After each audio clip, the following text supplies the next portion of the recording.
di Jalan Gelora, lapangan tembak Senayan, di mana massa atau pendemo ini berusaha untuk merinsek masuk menuju ke dalam gedung DPR Jakarta melewati gerbang Pancasila. Saudara, polisi membubarkan aksi massa di depan gedung DPR yang berunjuk rasa menolak revisi UU Pilkada. Polisi sempat melepaskan tembakan gas air mata untuk membubarkan massa karena tenggat waktu untuk unjuk rasa sudah selesai. Kaisang itu lahir Desember, jadi kalau misalnya penetapannya itu di September, otomatis Kaisang tidak bisa lolos. Tapi kalau misalnya pelantikan dia harus berusia 30 tahun, maka Kaisang bisa lolos maju ke Pilkada. Pengesahan itu batal dilakukan, tapi sekali lagi ini batal dilakukan. Bukan undang-undangnya batal direvisi, tapi undang-undangnya batal disahkan. Apakah ada peluang untuk bisa disahkan lagi? Sangat bisa, karena sudah selesai dibahas. Sisa menunggu untuk disahkan. Tapi kenapa begitu tergesa-gesa? Kenapa tidak menurut kepada putusan dari Mahkamah Konstitusi? Seperti halnya pada putusan 90 yang lalu, ketika MK sudah memutus, maka KPU melaksanakannya dan DPR tidak melakukan apa-apa. Melanggar konstitusi, membangkang pada konstitusi.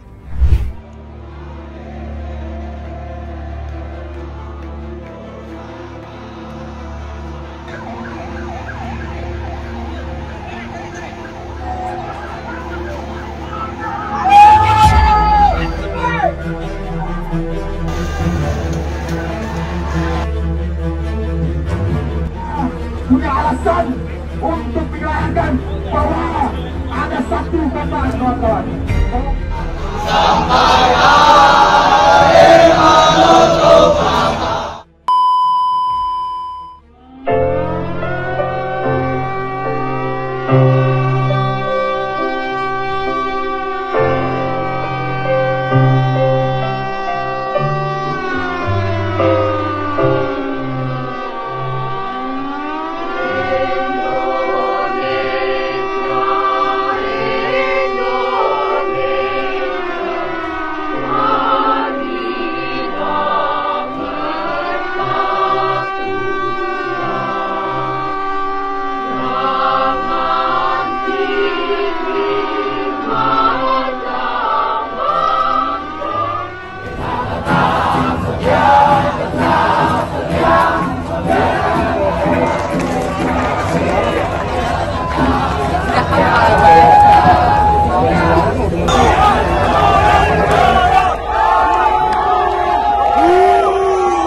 Gulingkan rejim Joko Widodo.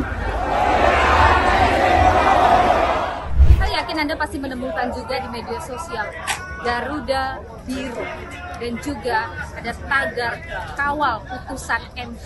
Itu adalah suara-suara yang muncul di ruang-ruang publik, media sosial, kemarahan masyarakat terhadap apa yang terjadi di gedung DPR RI.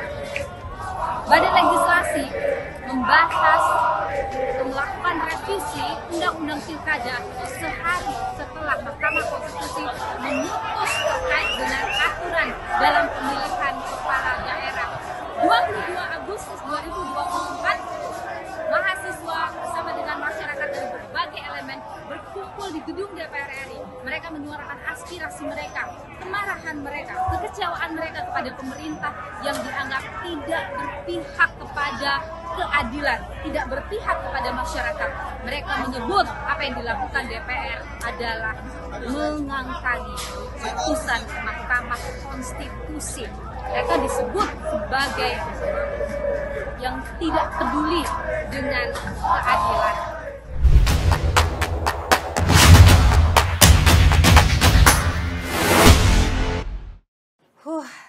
Saya minum dulu.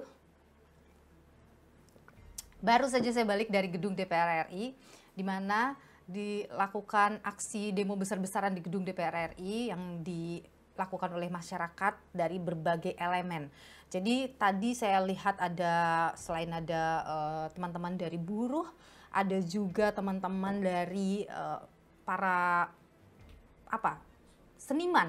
Jadi ada komika, ada juga aktor, ada juga produser film, ada juga sutradara film, dan sekitar sudah jelang sore lewat pukul 13 itu berduyun-duyun datang mahasiswa dari berbagai universitas yang ada di wilayah Jabodetabek. Jadi tadi luar biasa sekali penuh di gedung DPR RI. Tadi saya ada di 2 titik ya saat memantau demo ini. Pertama saya ada di pintu depan gedung DPR RI, yaitu di Jalan Gatot Subroto.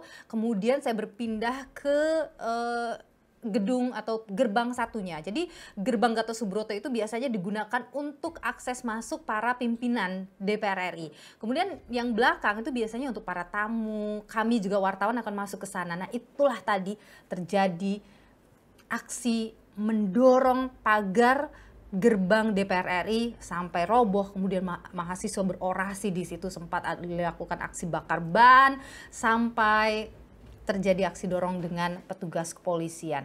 Kenapa sih sampai heboh sekali? Tadi saya sempat mendengar sejumlah orasi yang disampaikan oleh mereka yang hadir di dalam demo di DPR yang mengatakan bahwa ini tuh sesuatu yang sudah tidak bisa ditoleransi gitu. Sampai akhirnya mereka memilih untuk datang ke sana, tidak bawa kepentingan apapun, begitulah bahasanya. Saya jadi berbincang juga dengan Reza Rahadian, aktor, setelah dia memberikan orasi. Di orasinya dia begitu keras ya, menyatakan bahwa ini sesuatu yang tidak bisa didiamkan lagi.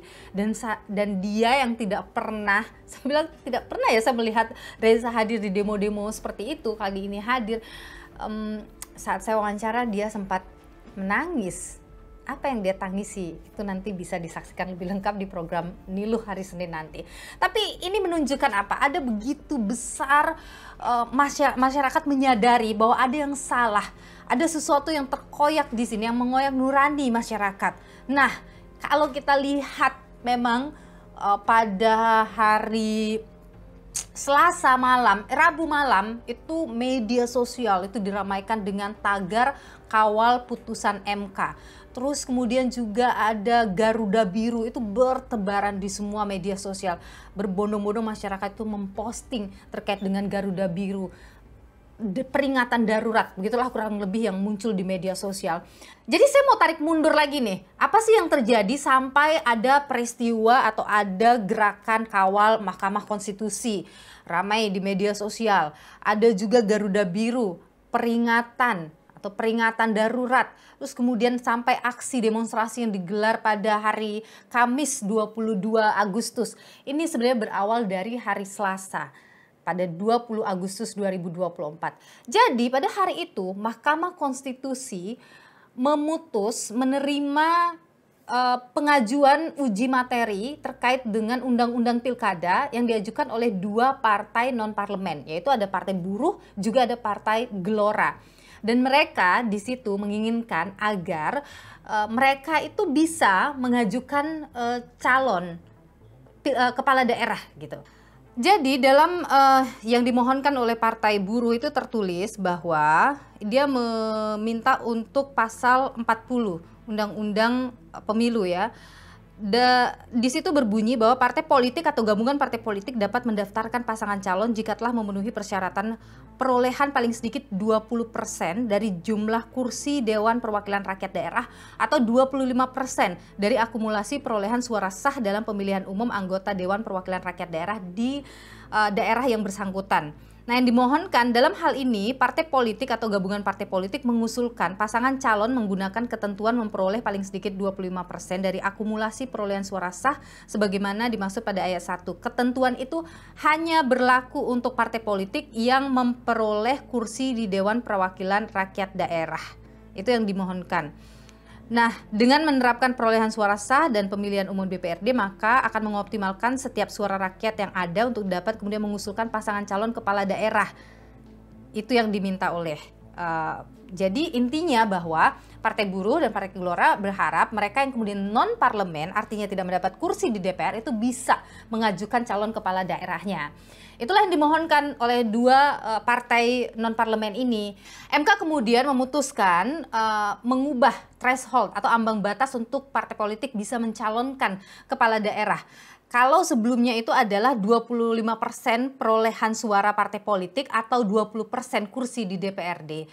Sekarang diganti. Ini kemudian membuat lebih longgar gitu untuk bisa mencalonkan kepala daerah. Kalau kita bicara misalnya DKI Jakarta, ini berdasarkan putusan MK, threshold pencalonan gubernur Jakarta itu hanya membutuhkan 7,5% suara pada pileg sebelumnya. Jadi ambang batas pencalonan berada di rentang 6,5% hingga 10% tergantung jumlah daftar pemilih tetap di daerah tersebut. Kalau itu terjadi artinya, jadi kan kita lihat ya situasi di DKI Jakarta. Tadinya itu sempat diisukan akan ada 3 kubu, kemudian berubah jadi 2 kubu, 2 calon gitu yang akan maju di Pilkada DKI Jakarta. Lalu belakangan PDIP itu tinggal sendiri. Jadi Kim pada koalisi Kim di Pilpres itu mendapat tambahan dukungan dari lawan politiknya kemarin, yaitu ada Nasdem, PKS, PKB bergabung. Kalau kita lihat perolehan kursi DPRD DKI Jakarta fraksi PDIP itu tidak mencukupi threshold atau ambang batas untuk bisa mengusung calon kepala daerahnya sendiri. Artinya dia butuh koalisi. Tapi ketika Kim ini kemudian sudah mengambil atau berkoalisi dengan semua partai parlemen di DPRD DKI, maka PDIP tidak bisa mencalonkan, tapi dengan ini PDIP bisa kemudian mencalonkan, artinya akan ada 2 kubu. Yang juga kemudian diubah oleh Mahkamah Konstitusi adalah putusan MA, menganulir putusan MA. Jadi sebelum ada permohonan uji materi soal threshold ini ke MK, sebelumnya ini MA juga sempat memutus terkait dengan pilkada, yakni adalah soal batas usia. Jadi di Perpu itu tertulis bahwa usia calon kepala daerah itu minimal 30 tahun pada saat penetapan atau ditetapkan sebagai calon kepala daerah. Itu diubah menjadi 30 tahun pada saat dilantik menjadi kepala daerah. Ini yang disinyalir sebagai upaya Presiden Jokowi untuk meloloskan anaknya Kaesang bisa maju dalam kontestasi pilkada, karena Kaesang itu lahir Desember. Jadi kalau misalnya penetapannya itu di September, otomatis Kaesang tidak bisa lolos. Tapi kalau misalnya pelantikan dia harus berusia 30 tahun, maka Kaesang bisa lolos maju ke pilkada. Ini yang kemudian ramai dan ini dianulir oleh Mahkamah Konstitusi. Itu hari Selasa. Malamnya saya itu membaca dan mendapatkan sejumlah notifikasi dari beberapa rekan yang baik itu pengamat politik, kemudian rekan-rekan aktivis yang mengatakan bahwa hati-hati, ada upaya untuk melakukan kebut semalam gitu di DPR merevisi undang-undang pilkada. Dan benar saja terjadi. Besokannya pada hari Rabu itu DPR menggelar rapat untuk kemudian merevisi undang-undang pilkada. Memang revisi ini sudah terjadwal karena memang sudah masuk prolegnas dan Januari itu surprise-nya untuk pembahasan itu sudah keluar. Mei sempat dilakukan pembahasan, tapi kemudian kalem gitu. Tapi kenapa kemudian tiba-tiba sehari setelah putusan MK ngebut untuk kemudian merevisi si undang-undang pilkada ini? Bahkan dari PDIP mengatakan tidak tahu bahwa akan ada revisi undang-undang, akan ada pembahasan soal revisi undang-undang pilkada sampai dengan malam hari itu. Mereka baru dapat undangannya malam kalau nggak salah untuk undangan rapat itu. Dan itu semuanya seperti dikejar waktu. Inilah yang kemudian menimbulkan kemarahan publik. Akhirnya pada Rabu pagi, siang, sampai malam itu semakin besar gerakan yang muncul di media sosial dan berakhir juga pada hari Kamis gerakan itu dilakukan. Saya datang ke DPR pagi hari untuk mengikuti pengesahan atau paripurna untuk mengesahkan revisi Undang-Undang Pilkada yang sudah dilakukan, tapi karena tidak quorum jumlah dari anggota DPR yang hadir, kan itu harus 50+1 ya, kemudian ini tidak quorum, akhirnya pengesahan itu batal dilakukan. Tapi sekali lagi ini batal dilakukan, bukan undang-undangnya batal direvisi, tapi undang-undangnya batal disahkan. Apakah ada peluang untuk bisa disahkan lagi? Sangat bisa, karena sudah selesai dibahas. Sisa menunggu untuk disahkan. Apa yang terjadi di sini? Ini yang dianggap bahwa DPR ini melanggar karena karena ingin menganulir putusan dari Mahkamah Konstitusi.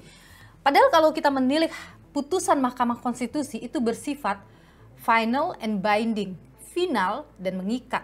Begitu selesai diputus oleh Mahkamah Konstitusi, maka selesai. Semua sebagai yang melakukan amanat undang-undang itu harus melakukannya gitu. Karena Mahkamah Konstitusi sudah menjadi hukum tertinggi gitu. Selesailah sampai di situ. Tapi ketika kemudian malah dilakukan hal seperti ini, apalagi memasukkan pertimbangan hasil putusan MA dalam revisi ini yang disebut oleh pakar hukum tata negara bahwa inilah yang disebut dengan melanggar konstitusi, membangkang pada konstitusi.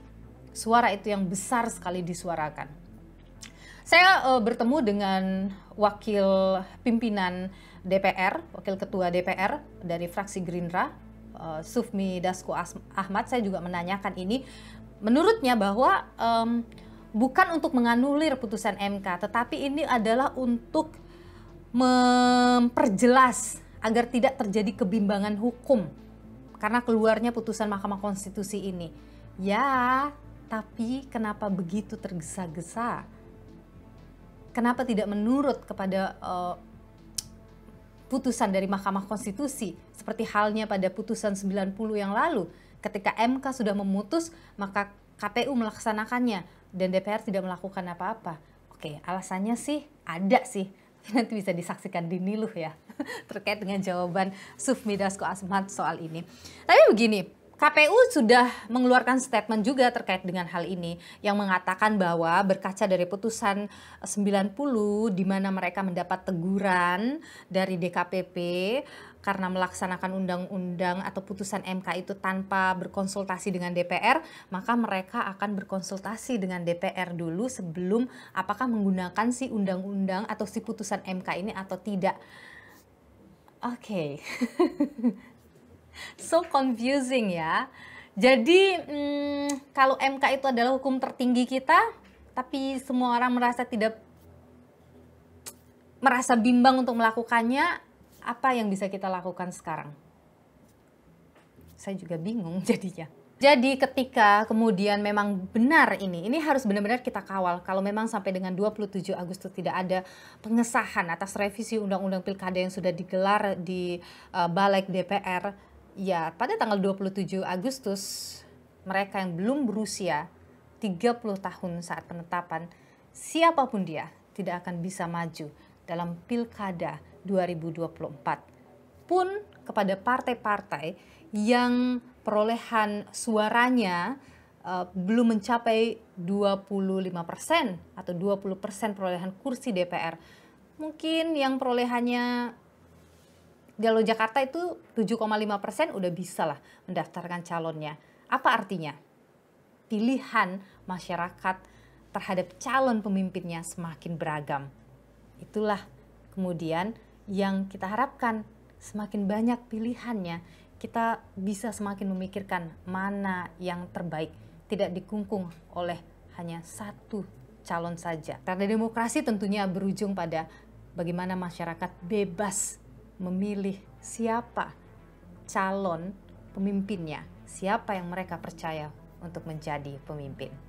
Jangan lupa saksikan Niluh setiap Senin pukul 20.30 hanya di Kompas TV, independen, terpercaya. Saya Niluh Puspa, sampai jumpa.